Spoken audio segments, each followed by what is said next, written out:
Welcome to the Trash Cats Trashcast. I'm Richard. I'm Steven. And today we're having a funeral for none other than God himself. We're evicting him and burning his body in the dumpster out back. We got churches for sale. Hell yeah, we're exploring the graveyard of churches. So Yeah. it'll be fun. I'm excited about this one. Yeah, the article we found for this one's pretty cool. I think there's a lot of telling bits in there that I don't think they intended to be so telling about how the church operates, but America's losing its faith. Yep. But I honestly think it might be a good thing for bad reasons. But we're gonna find out. But Yeah. First, how was your week, man? It was a week. I feel like I was just in here yesterday with you, so Another one. yeah, exactly. The weekend was cool. I had my cousin's or my niece's birthday party, and we found out that shouts out Keith's having a little baby boy. Little baby raccoon boy. Yeah, little baby raccoon boy on the way. A little trash cat on the way. That's super exciting. Looking for a tiny DM to be walking around the house. He's gonna come out rolling 20s and That's so silly. Yep, same soup warmed up. How about you? Yeah, it's kind of same here. My face is healed, feeling good. I got this fucking dentist, man. They're such assholes. Anytime I go, they're like, "Oh, we found other things too." Cool. Like, sweet. But yeah, overall good. Just work on work, art, and podcasts. So pretty chill. I'm trying to get back into writing. I haven't been writing like my own independent stuff much lately. You know, trying to get back into it, but just I don't know, too much stuff. I need to figure out how to budget time better. But yeah, man, I've been looking forward to reading that novel. It's stalled, but I'm not giving up on it. I'm gonna get back in the flow. Good.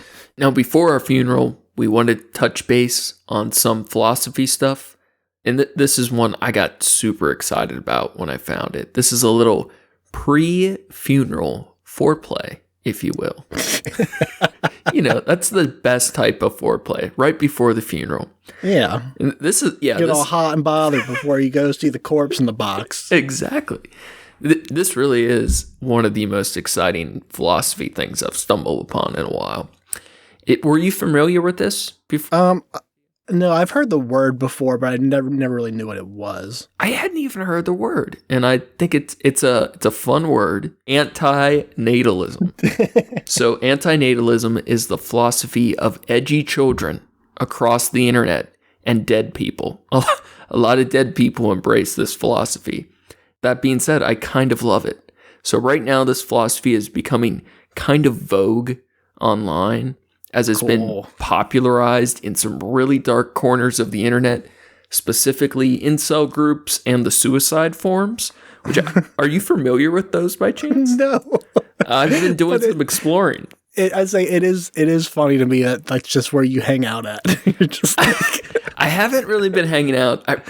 I used to spend a lot of time on the Stormfront and like white power forums to like investigate, because that shit is crazy. Like, it's so fucked up. Fucking batshit. It's so dude, it's wild. But now the Chans are really big, and it's spun off into these like incel forums.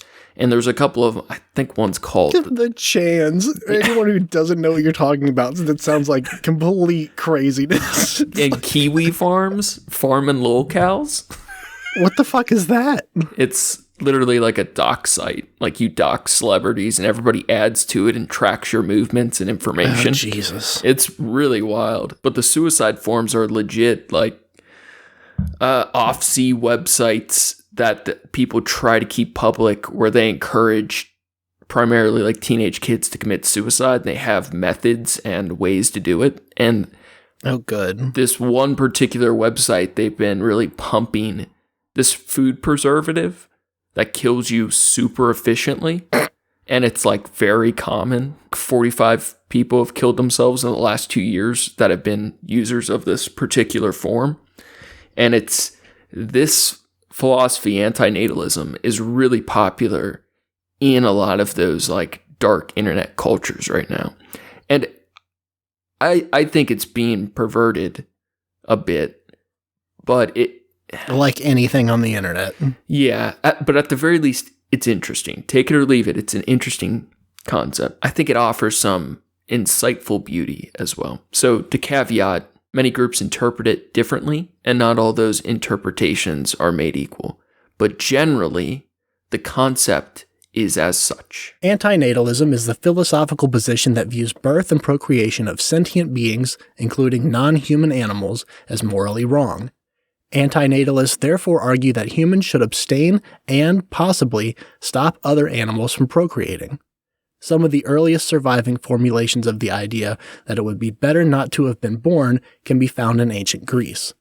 The term antinatalism, in opposition to the term natalism, or pronatalism, was used probably for the first time by Théophile de Géo in his book L'Art de Guillotine les Procréateurs, Manifest Antinatalist. Hey, you did that well. Fucking nailed that shit. What a crazy book title. Yeah, so it has old origins from Greek philosophy, but I think this has really changed a lot of ways. There's a lot of different ideas about it now. I would imagine most of the people in the internet culture stuff would not even consider this to be antinatalism. Most people now that are using the term, it's kind of like accelerationism, where it's just directly tied to nihilism for them and a way to embrace negativity. But I think this is a more honest look at what it's supposed to mean. The philosophy essentially revolves around the idea that life itself is non-consensual, which feels a bit like how Buddhists talk about accepting that to live is to suffer. But many of the antinatalists take it a step farther and add that we should have the right to choose. And it's often said in a meme way, but that we should all get to choose whether we accept our life or not, and no one should be able to stop us from that. Right. Recently, there's been this rise of people online using this philosophy to justify encouraging and promoting suicide. But my favorite interpretation is by Julio Cabrera, an Argentinian philosopher living in Brazil. Julio Cabrera proposes a concept of negative ethics, in opposition to affirmative ethics, which are ethics that affirm being. He describes procreation as manipulation and harm, a unilateral and non-consensual sending of a human being into a painful, dangerous, and morally impeding situation. Cabrera regards procreation as an ontological issue of total manipulation.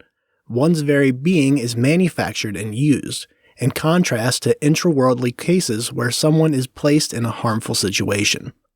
In the case of procreation, no chance of defense against that act is even available. According to Cabrera, manipulation in procreation is visible primarily in the unilateral and non-consensual nature of the act, which makes procreation per se inevitably asymmetrical, be it a product of forethought or a product of neglect.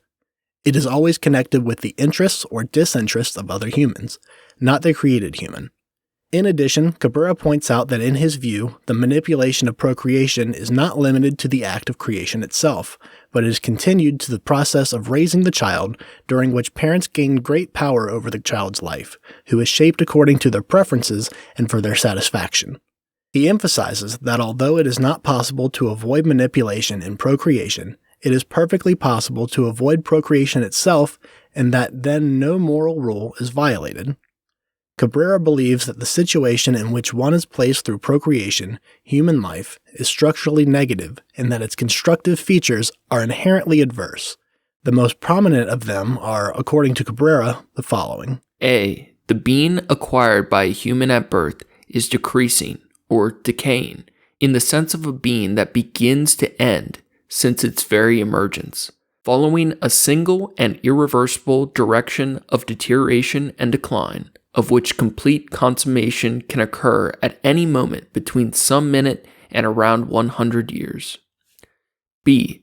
From the moment they come into being, humans are affected by three kinds of frictions: physical pain, in the form of illness, accidents, and natural catastrophes to which they are always exposed; discouragement, in the form of lacking the will or the mood, or the spirit to continue to act from a mild tedium vitae. And finally, exposure to aggressions of other human beings, from gossip and slander to various forms of discrimination, persecution, and injustice. Aggressions that we too can inflict on others, also submitted, like us, to the three kinds of friction. C. To defend themselves against A and B. Human beings are equipped with mechanisms of creation of positive values, ethical, aesthetic, religious, entertaining, recreational, as well as values contained in human realizations of all kinds, which humans must keep constantly active. All positive values that appear within human life are reactive and palliative. They do not arise from the structure of life itself, but are introduced by the permanent and anxious struggle against the decaying life and its three kinds of friction, with such struggle, however doomed to be defeated at any moment by any of the mentioned frictions or by progressive decline of one's being. To me, this kind of feels like a 75-25 split between really pessimistic nihilism with a slight twist of Buddhism and a splash of depression. Yeah, just a little hint of depression in there. Just a little peppering. But many people compare antinatalism to Taoism, stating that they both view the development of consciousness as an aberration in an otherwise fluid and fluent universe marked by some sense of non-human harmony, stability, and tranquility. According to some, antinatalism and Taoism view human consciousness as something that cannot be fixed, for example by returning to a more harmonious way of life, but rather that it has to be undone. In conclusion, the brevity of these words from a Taoist poem felt very appropriate. Ice is better once it melts. How much better if it had never been frozen? That's beautiful. But I like ice in my drink. But I don't know, man. That's one of those, and it may just be the cynic or depressed child inside of me, but that's one of those things, like reading that philosophy and that little poem, like makes my brain sparkle. Like little sparklers went off, and I was like, that's how I feel. You know what I mean? That's nice. That's good when you find a thing that like meshes and you're like, oh, I've had these thoughts, and like to see it put into words is. That's exactly what it is. And it's not even that I necessarily believe this. I think I identify with it or feel like I enjoy it. I don't necessarily believe it, but you're right. When you see something in words, you feel it's so satisfying. Yeah. I think a lot of people feel that. Like it feels like a more, I don't know, emotional version of nihilism, where nihilism is more apathetic. This feels like nihilism would be neutral, and this feels negative. Yeah, that sounds about right. I think a lot of people feel that. And depending on how you interpret this, like, I don't think it's inherently negative or even necessary to undo life. I think it's, more I don't know, there's something beautiful in if the ice was never there type of thing. Yeah. I like it a lot. It sounds like a Stephen feeling. An antinatalist, anti-theist angel eater. That's what I'm becoming. It's your Stephen's version of the one-eyed, one-horned, flying purple people eater. Oh, yeah. Well, now that we have that negativity established and that we now know some things are better off undone, let's talk about God and these silly churches. Yeah, let's talk about it. So this is from a recent article from The Guardian. This just came out this month, January 2023, titled "Losing Their Religion: Why the U.S. Churches Are on the Decline." Kick us off. Churches are closing at rapid numbers in the U.S., researchers say, as congregations dwindle across the country and a younger generation of Americans abandon Christianity altogether, even as faith continues to dominate American politics. As the U.S. adjusts to an increasingly non-religious population, Thousands of churches are closing each year in the country, a figure that experts believe may have accelerated since the COVID-19 pandemic. The situation means some hard decisions for pastors who have to decide when a dwindling congregation is no longer sustainable.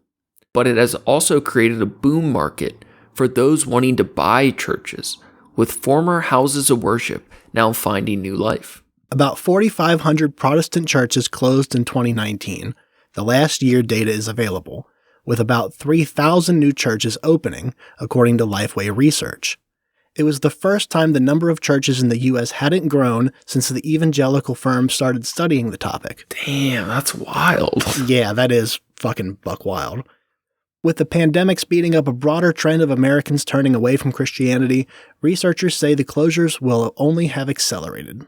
Yeah, I definitely, young kids today, even if they're raised religious, it is, I feel like so many less people believe. Yeah, I mean, that's what's the age of information, right? Like, when you have resources to, at your fingertips that you can pull upon, things that will, I don't want to say disprove, but like that is what it is. It's like when you can look up factual shit, you're going to have a lot less people that are interested in just hearing the same shit that someone else tells them. Yeah, and I think even religious people are less religious. Yeah. Honestly, I have a more growing respect now for people that actually do stick to their religion fundamentally, because everyone else is like faking it or hypocrites. Yeah. Like if you say you're a Christian, you don't go to church, like you're a double piece of shit. You're two pieces of shit mushed. You're a diehard for sticking to your guns. Yeah. So yeah, I respect a fundamentalist terrorist or just like hardcore Catholic way more than I do the casual Christian, for sure. Mm-hmm. The closures, even for a temporary period of time, impacted a lot of churches. People breaking that habit of attending church means a lot of churches had to work hard to get people back to attending again, said Scott McConnell, executive director at Lifeway Research. Quote, in the last 3 years, all signs are pointing to a continued pace of closures, probably similar to 2019 or possibly higher, as there's been a really rapid rise in American individuals who say they're not religious. I do think that's interesting, the part of, people stop coming to church and then suddenly they're like, realizing I don't need to go to church. I don't need to do this. Nothing changed. It kind of makes you think that, with when you don't have these people in every week to indoctrinate them, that it makes it easier for them to realize how they don't need to be there. Amen. The curse was lifted. Yeah. The spell was broken. So someone in the crowd put their hand in front of the hypnotist's watch and broke the... Yeah. They held up a little curtain and everyone goes, oh, God. All the time we've wasted. Protestant pastors reported that typical church attendance is only 85% of pre-pandemic levels, McConnell said, while research by the Survey Center on American Life and the University of Chicago found that in spring of 2022, 67% of Americans reported attending church at least once a year, compared with 75% before the pandemic. But while COVID-19 may have accelerated the decline, there is a broader, long-running trend of people moving away from religion. In 2017, Lifeway surveyed young adults aged between 18 and 22 who had attended church regularly for at least a year during high school. The firm found that 7 out of 10 had stopped attending church regularly. Damn, those heathens. Right? Some of the reasons were logistical, McConnell said, as people moved away for college or started jobs which made it difficult to attend church. But some of the other answers are not so much logistics. One of the top answers was that the church members seemed to be judgmental or hypocritical. Quote, and so the younger generation just doesn't feel like they're being accepted in a church environment, or some of their choices aren't being accepted by those at the church. End quote.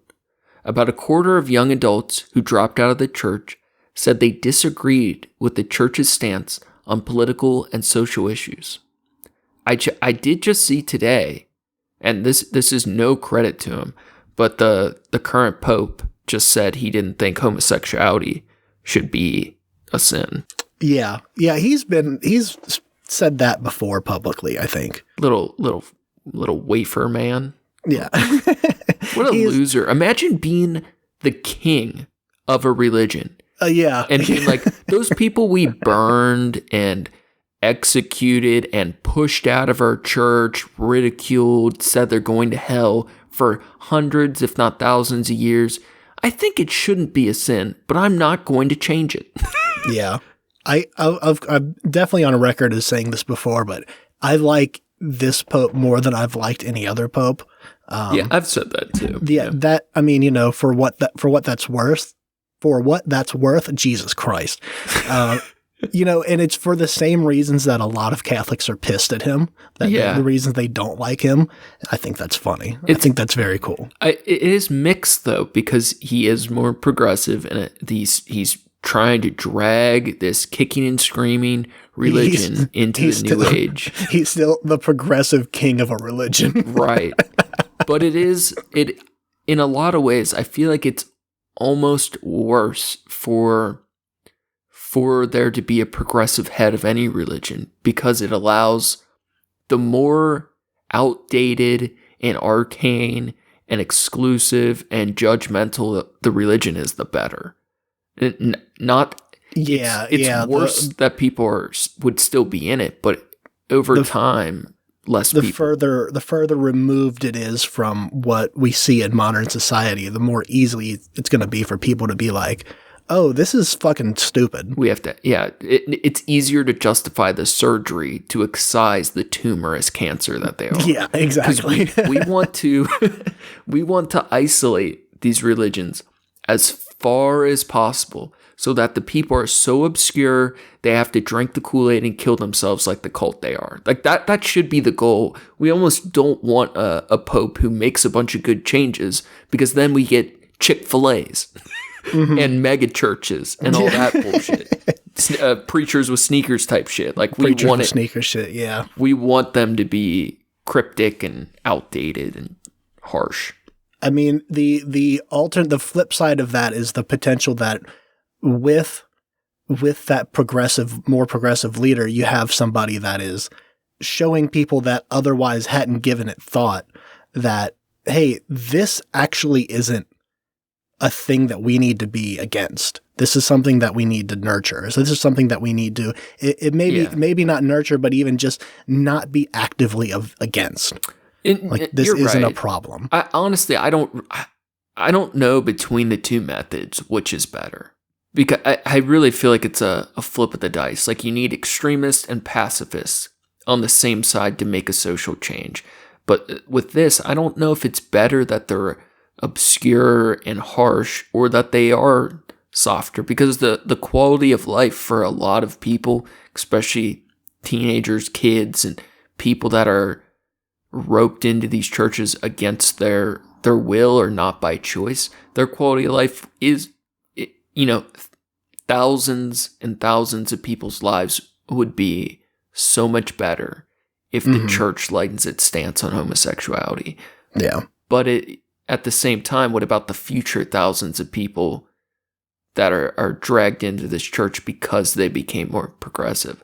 I don't know how to measure that. Yeah, I think, so you're going to be happy with these numbers that I'm about to throw at you, because it looks like even with, the passage of time, the percentage of people that are in the church is still going to dwindle. Okay. Based on research. I have a question after this part for you. A study by Pew Research found that the number of Americans who identified as Christian was 64% in 2020, with 30% of the U.S. population being classed as religiously unaffiliated. About 6% of Americans identified with Judaism, Islam, Hinduism, and Buddhism, which is a very low number from what I expected. Yeah. Since the 1990s, large numbers of Americans have left Christianity to join the growing ranks of U.S. adults who describe their religious identity as atheist, agnostic, or nothing in particular. Pew wrote, "This accelerating trend is reshaping the U.S. religious landscape." In 1972, 92% of Americans said they were Christian, Pew reported, but by 2070, that number will drop to below 50%, and the number of religiously unaffiliated Americans, or, quote, nuns, will probably outnumber those adhering to Christianity. So I feel like it's really hard to picture America as a non-Christian nation. Yeah, which is fucked up because that's not what it was ever intended to be. Right. But it feels really hard to picture that. My question to you, and I think I have what might be a decent answer, but my question to you is, do you think it is good if Christianity loses its nomination? Absolutely. So, I mean, I know that your point of view, if you've expressed before at least, that having it present is a way, like you just said before, having it still be present, although being archaic, is a way to expose how fraudulent it is. But I think that realistically, the progressive movement of like getting it out of the system at a slower pace is a much more realistic way of that it's going to happen. And that's certainly better than a sudden or staggering drop in religious believers. That would be a bad sign. That breeds zealots. That breeds people that will, that will do harm to other people, that will go a more violent route to prove their rightness or prove that other people are wrong, kind of thing. Like that's exactly what's happened with the church, and when they were in their expanding years. Yeah. So here's what I'm kind of thinking. It says currently, or as of 2020, and it may be a bit more now, it is approximately 30% of the population that classified themselves as religiously unaffiliated, atheist, or agnostic, right? Right. So a little less than a third. Now, to me, what that third is comprised of would be the most significant question. Because if most of that 30% is people that are just religiously unaffiliated or recently unaffiliated that are not atheist or agnostic, I would think that is a really bad thing. Like if we had 20% of the country that lost their faith, that their belief in God was broken, that they don't know what they believe in or are in between churches or feel godless, like that is a really hard place to be in. And that to have your faith broken is a life-changing process and something that I would think is bad. Like it's good long-term, but to have millions of people lose faith is not a good thing.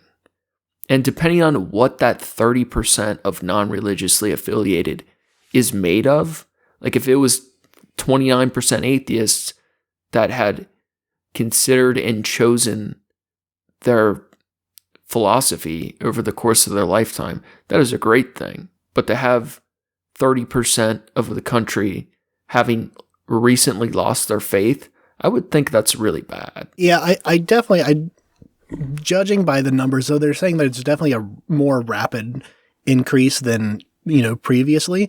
But I can't imagine that, more than 5% of that is within the last, 10, 15 years. Well, wouldn't it be interesting to see if I know there's not, but if there was research that plotted the outcomes of these adults who leave a church? Mm-hmm. Like I feel like there's got to be a lot of bad outcomes too.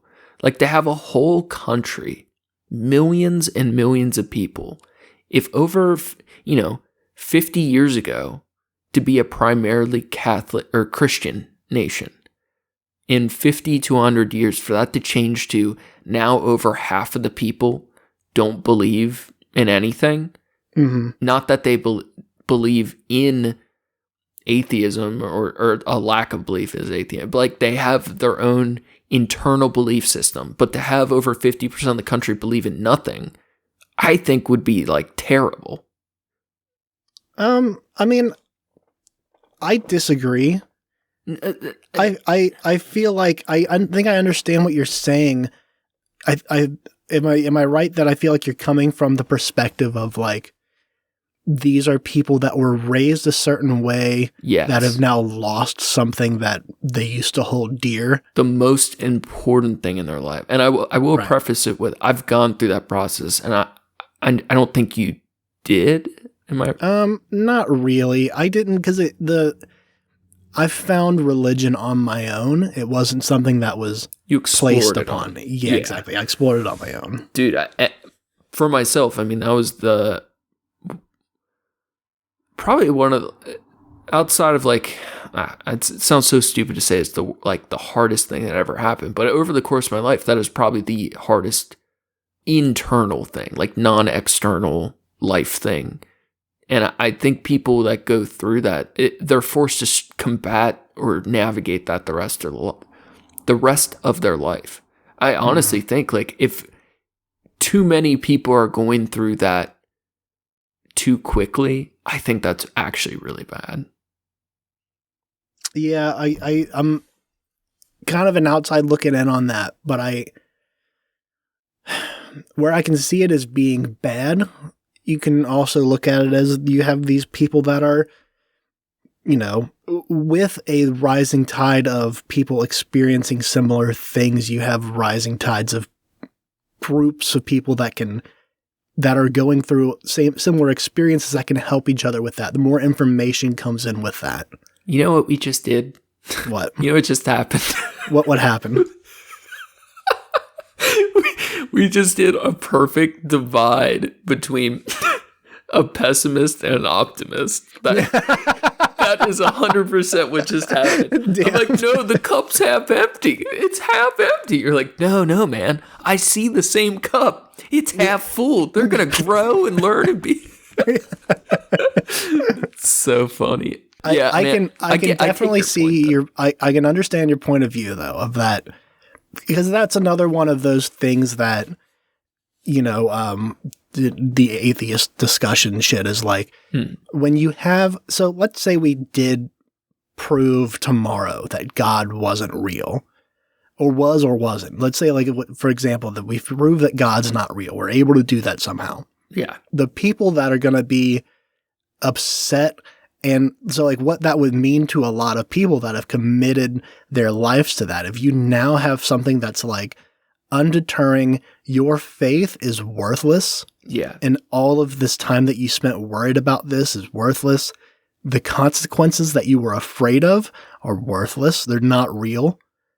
You now have a bunch of people that are like, well, then I can just commit crimes and do, like murder and like whatever that I want to without punishment, without the punishment that's like jail, of course, is still a thing, obviously, but like eternal damnation is a lot scarier than jail. I know the root of what you're saying. I don't think it encourages people to like go out and do things to other people. Right. No, it is violent outcomes for sure. Right. Violence. So I wanted to put that out there too. Like, obviously I know that people have moral standards regardless. Mm-hmm. Mostly people are on the same page of like, this is bad. Murdering people is bad. Obviously not everybody's on page with that because it still happens all the time, but there is a general consensus in society that certain things are harmful, not because God's involved, but because it's a shitty thing to do. Hopelessness and despair lead to violence. I can see that. And would be the thing is like, and I think you pointed it out well, if you have people that are coming to that conclusion of, atheism or agnosticism, like whatever, after studied time of like finding it on their own, that's different because those people have already started to build the morality around like, I mean, that's kind of what did it for me is like, I don't want to be told to do this because Sky Daddy says it's good. Mm. I think it should be taught that it's, these things are, it's doing good to be doing good. And I think that most people are on board with that. If they weren't indoctrinated. But if they were, exactly. Knowing that they have that to fall back on. Well, this is the biggest reason.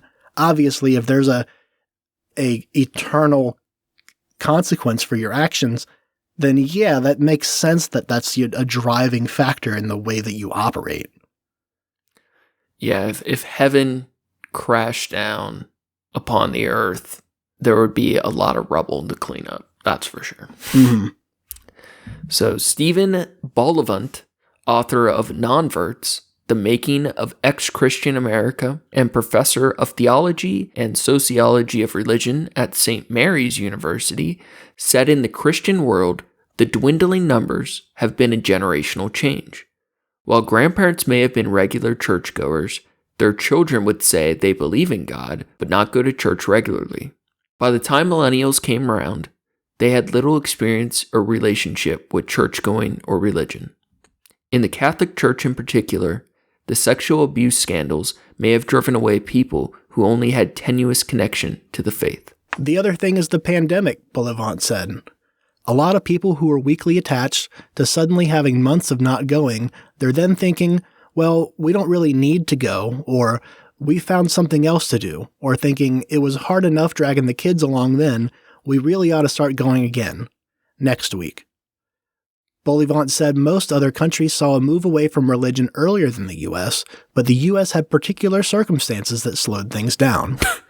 All those abuse scandals, all that raping finally caught up with them, I guess. Yep, about damn time, you know. It'll do that. It normally takes... You diddle some kids and someone's going to notice. Yeah, that's the thing is, man, I feel like that always catches up. It just is like, it just always takes way longer than it should. Yeah. That's super sad. So terrible. In Canada, Britain, France, Australia, New Zealand, the non-believers rise much earlier. Mm-hmm. One of the main issues in America is the emotional attachment our previous generations have made to our political systems. The worry during the Cold War era that being non-religious would make you a communist. And being a communist is bad, and therefore being non-religious is just un-American. When people leave, congregations dwindle. And when that gets to a critical point, churches close. That has led to a flood of churches available for sale, and a range of opportunities for once holy buildings. Brian Dolhide, managing director of AD Advisors, a real estate company that specializes in church sales, said the last 10 years had seen a spike in sales. Frequently, churches becoming housing or care homes, while some of the churches are bought by other churches wanting to expand. But selling a church isn't like selling a house or business. Frequently, the sellers want a buyer who plans to use the church for a good cause. Dolhide says he recently sold a church in El Paso, which is now used as housing for recent immigrants, and a convent in Pittsburgh, which will be used for affordable housing. Quote, the faith-based transaction is so different in so many ways from the for-profit transaction. We're not looking to profit from our transactions. We're looking for the best use that reflects the last 50 years or 100 years' use, if possible. The closures aren't spread evenly through the country. In Texas, John Mazika of Church Realty, a company that specializes in church sales, said there were fewer churches for sale than at any point in the past 15 years. He believes it's partly down due to Texas's response to the pandemic, where the governor allowed churches to open in May of 2020, even when the number of new COVID cases was extremely high. Quote, I would say if a church stayed closed for more than a year, it was really hard to get those people to come back. When you were closed for 3 months, you were able to get over it, Mazika said. That aside, closures are often due to failures of churches to adapt. Quote, a church will go through a life cycle. At some point, maybe the congregation ages out. Maybe they stop reaching young families. If the church ages and doesn't reach young people, or the demographics change, and they don't figure out how to reach a new demographic, that church ends up closing. Yes, there's financial pressures that will close a church, but oftentimes it is more that they don't figure out how to change when the community changed, or they don't have enough young people to continue the congregation for the next generation. They didn't have enough young minds to spoil. Man, 100 years from now, the churches will be so occult, you know? The fundamentalists who stick around the next 100 years. Oh yeah, there's definitely that group of like, like you're saying, like, when you leave it more archaic, there's definitely going to be the people that stick by it, and it's, it's passed down through generations and shit. And those people are going to be buck wild. Yeah, extreme. But there's something about that too, like the mysticism will be a draw in a lot of ways. Like I don't know, man.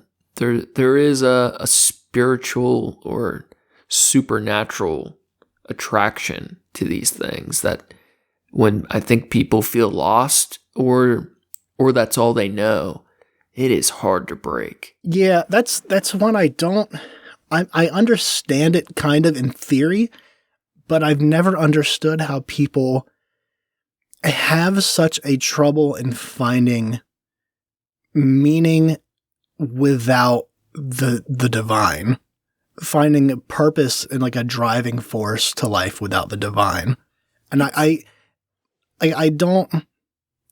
can see why people get that, and I can see why people, like use that as a purpose or a meaning, but I've never understood why some people need it, like they can't do without it.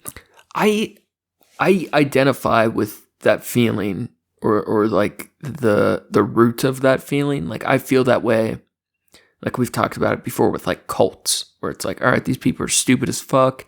I logically understand how manipulated or whatever that they had to have been to have gone through with this, but it does not make any sense to me. I think they're fucking idiots.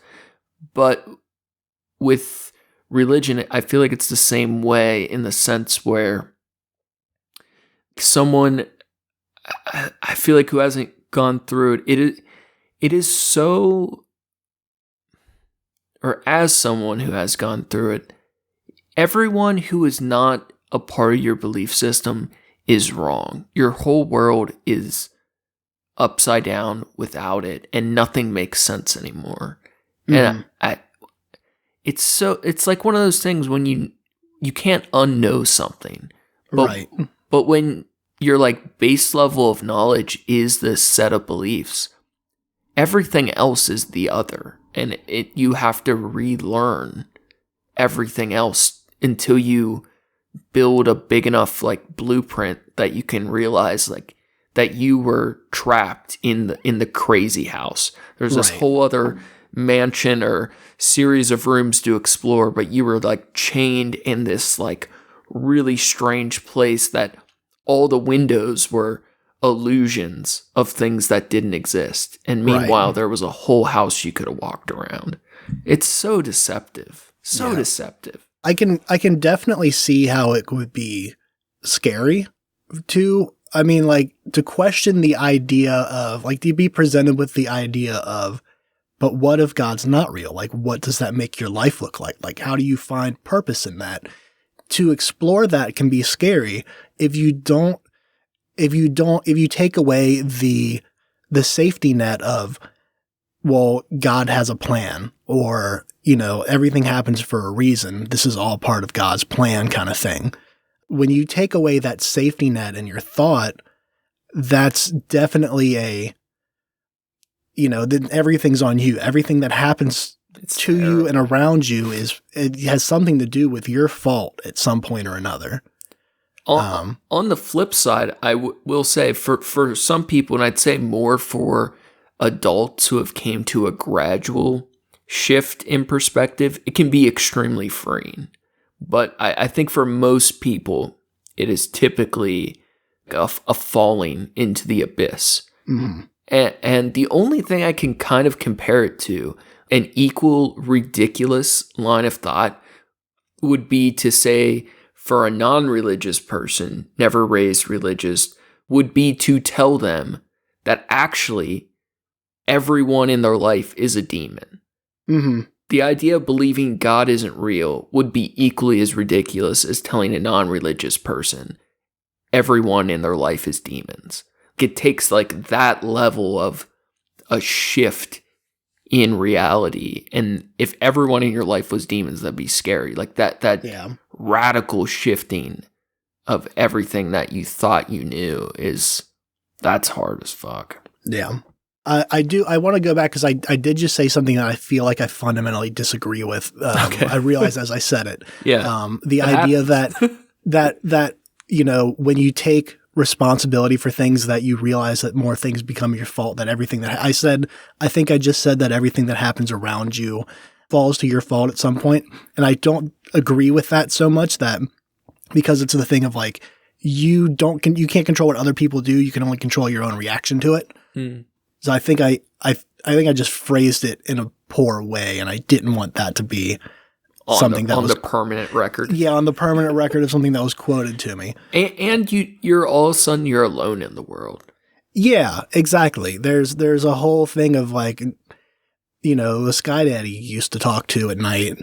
That's if you're Betrayal. Yeah, if you're trying to suppose that they're not there, and that's it too. Of like, there are definitely sects of Christianity that are, especially that are like, if you, defy God, if you start to not believe in him, then he will turn against you, kind of shit. And it's like, you have to work your way back. You got to say your 10 Hail Marys and your, Holy Father bullshit to penance. Get him to, you do your penance. You got to whip yourself with a little tiny whip to get back in. What is it?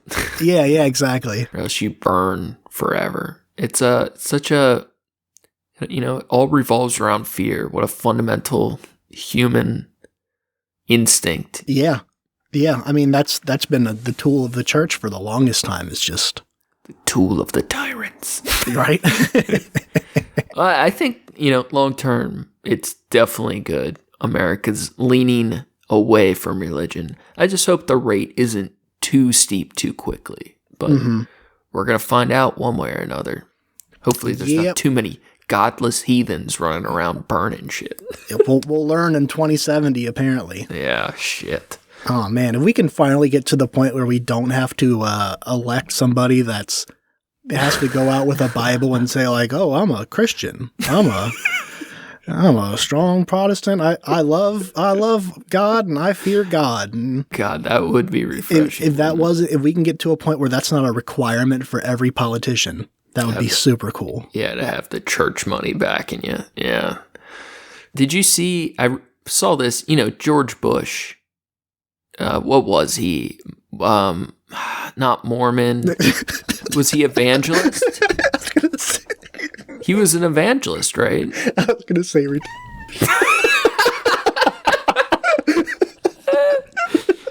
But, he converted. He was born again right before his presidency, and then he got the church's backing. On the last day of his presidency, there's a YouTube clip out there. A reporter asked him about his faith, where, like, he openly, on the last day of his presidency, basically said it was bullshit. I mean, it was, but it's like so. Oh, it was so egregious, and like the one moment of honesty after like years of bullshit. It's like, holy shit, dude! Impressive. There's a little level of base in there, like shrouded with like bullshit. What a coward! Yeah. What a wild ride. What a betrayer of your own convictions. Yeah. He's like, well, I served my terms. I can't stay in power any longer. I did my job. I got the job I wanted for a little while, and I got to hold the steering wheel for a bit. Now I can tell you how it actually is. I can't do drone murders anymore, so I'm not going to lie about God. Just going to go back to doing coke in Texas. Yeah. Get me the fuck out of here. I think that's enough to call it a podcast. Yeah, speaking of which, get me the fuck out of here. We're cutting it next week. We got cool artsy stuff, and very excited about that. We're deep in the archives of research, going through every moment of this loser's life. Yeah, we want to make sure we get everything right when we talk shit on this person. All the nitty gritty. It'll be fun though. Yeah. Thanks again for listening, everybody. Thank you to Approaching Human for the use of his music. You can find his work on SoundCloud at Approaching-Human. Thanks, John. Make sure to check out the show page at Trash Cats Trashcast on Instagram for news and arts from the show. Also, check out Facebook for the memes. If you're super bored, you can check out my godless heathen antinatalist angel eating art on Instagram at SkyZXSKYZSCX. Next week, we got cool art shit, and yeah, that's it. We'll see you guys then for sure. Fuck yeah, that's going to be all for us today. Stay classy, eat trashy. Go fast, eat trash.